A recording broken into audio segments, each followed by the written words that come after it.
নিজের মুখেই অনুভবকে ভালোবাসার কথা স্বীকার করলো লাজু। সম্পূর্ণ জানতে হলে দেখতে থাকো। গল্পে শুরুতেই দেখা যায় বনলতা অনুভবের ওপর রাগ করে বাড়ি ছেড়ে চলে গেছে নিজের বাড়িতে। আর সেই জন্য ঠাম্মি প্রচণ্ড রেগে যায় আর বলে, না দাদুভাই, তুমি এটা অন্যায় করেছো। বনলতা আমাদের বাড়ির নতুন বউ, ও যে এইভাবে চলে যাবে এটা তো আমি ভাবতেও পর্যন্ত পারিনি। আমার কিন্তু অনেক বেশি খারাপ লাগছে। তুমি এই কাজটা কি করে করতে পারলে বলো তো? এরপরেই অনুভব তখন বলে, ঠাম্মি আমি কিছু বলিনি, আমার ঘরটাকে ওরকমভাবে সাজিয়েছে, আমার খারাপ লেগেছে আর সেই জন্য আমি প্রতিবাদ করেছি। এরপর যদি ও বাড়ি ছেড়ে চলে যায় তার দায়িত্ব কি আমার বলো তো? তখনই স্ত্রী বলে, সত্যি আমার ছেলেটার জীবনে একটুও শান্তি নেই। যখনই ভাবলাম বনলতাকে ফিরিয়ে এনে আমার ছেলের জীবনে শান্তি ফিরে আসবে, তখনই দেখলাম যে আমি ভুল ছিলাম।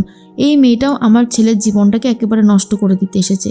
এরপর যখন অনুভব যাবে আবার ওর বাড়িতে ওকে ফিরিয়ে আনতে, তখন ওর মায়ের কটাক্ষের সামনে আমার ছেলেটাকে পড়তে হবে। ঠাম্মি তখন বলে, দেখো দাদুভাই, আজকে তুমি অফিস থেকে আসার সময় ওকে ফিরিয়ে নিয়ে আসবে।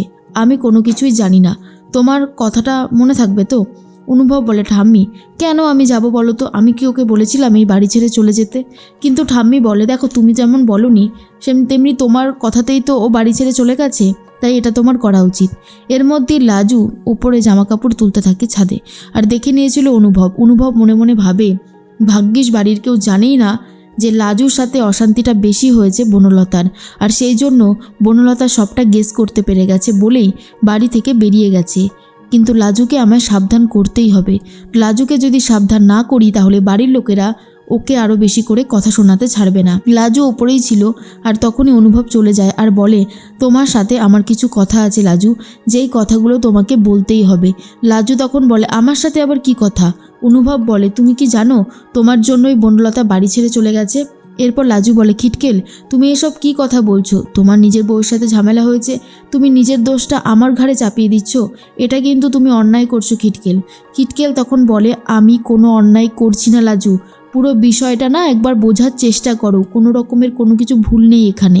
এরপরেই লাজু তখন বলে, কি যে বলছো আমার মাথার মধ্যে আসছে না। দেখো আমি কিছু অন্যায় করিনি, তারপরেও যদি তুমি এই সমস্ত কথা বলে থাকো আমার কিন্তু খুব খারাপই লাগছে। এরপর বনলতার কথাই বলতে শুরু করে অনুভব আর বলে, একটা তোমাকে কথা বলি, এই যে বনলতাকে তুমি বলেছো যে আমার কি ভালো লাগে কি ভালো লাগে না, কোনটাতে আমি রিয়াক্ট করি কোনটাতে রিয়াক্ট করি না, এটাতে কিন্তু বুঝতে পেরে গেছে যে তোমার আমার প্রতি একটা ফিলিংস আছে। আর এটা শোনার পরেই লাজু বলে, কি বলছো কি? ফিলিংস মানে অনুভূতি আছে তোমার প্রতি আমার? তখনই অনুভব বলে, একদমই তাই।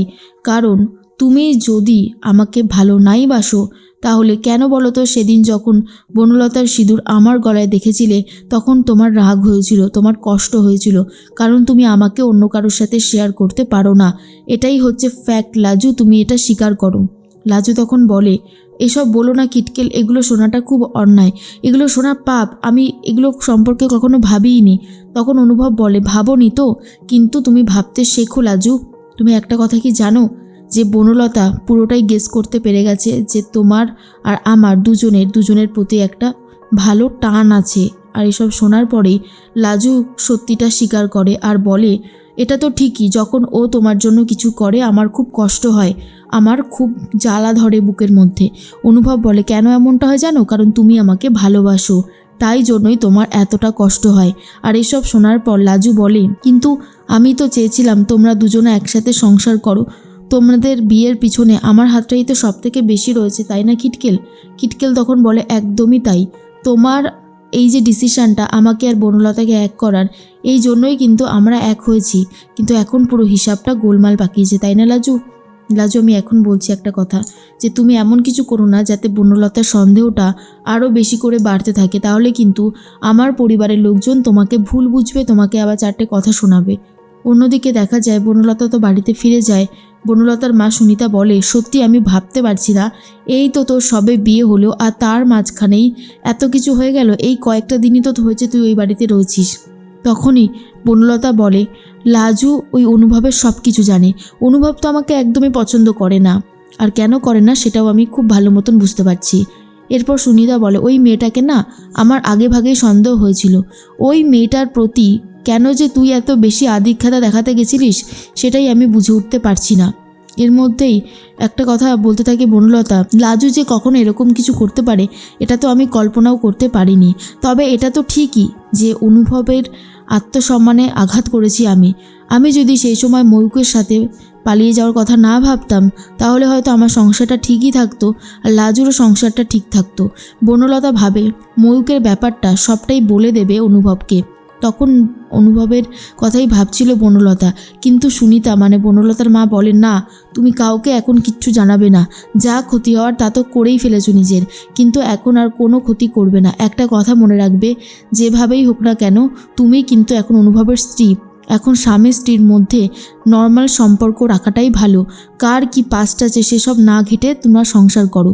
কিন্তু বনলতা বলে, মা তুমি ভুল বলছো, এই যে বলছি না বলেই অনুভবের জেদটা আমার উপরে আরও বেশি করে চেপেছে। ওকে যদি একবার সত্যিটা বলে দিতে পারতাম তাহলে হয়তো ও এতটা রিয়্যাক্ট করতো না। বনলতার মা বলে, আমার দিব্যি তুমি কখনোই ওই ময়ূকের ব্যাপারটা অনুভবকে বলবে না। এরপর বনলতা বলে, এইসব দিব্যি টিব্বি দিয়ে না মা, তুমি অনেক ভুল কাজ করলে। আজ আমি যদি না বলি, কোনো সময় ভবিষ্যতে ময়ূক এসে যদি সবটা বলে দেয় তখন কিন্তু অনুভবের সাথে সম্পর্ক ডিস্টেন্সটা আমার বাড়বে বই কমবে না। সুনিতা বলে, যাই হোক না কেন তুমি নিজের মুখে বলবে না। এদিকে অনুভব ছাদে বসে বসে ভাবে, লাজুকে আমি এসব কি বলে দিলাম। লাজু নিশ্চয়ই শুনে খুব দোটানার মধ্যে পড়ে গেছে। এমনিতেই মেয়েটার ওপর থেকে কম ঝড়ঝাপটা যায় না, তার উপরে আবার এমন কিছু বলে দিলাম যার জন্য হয়তো ও কষ্ট পাচ্ছে। এর মধ্যে বনলতা ভাবে, লাজু আর অনুভবের মধ্যে একটা সম্পর্ক তো আছেই, আর সেটা খুব ভালোভাবেই বোঝা যায়। সেই জন্যই হয়তো অনুভবের মা জেঠিমা লাজুকে এই বাড়িতে থাকতে দিতে চাইছিল না, কিন্তু আমি জোর করাতে আর ঠাম্মি জোর করায় থাকতে দিতে রাজি হয়েছে। কিন্তু কেন রাজি হচ্ছিল না সেটা আমার কাছে অনেক বেশি ক্লিয়ার। লাজুও বুঝতে পারে অনুভবকে সে ভালোবেসে ফেলেছে।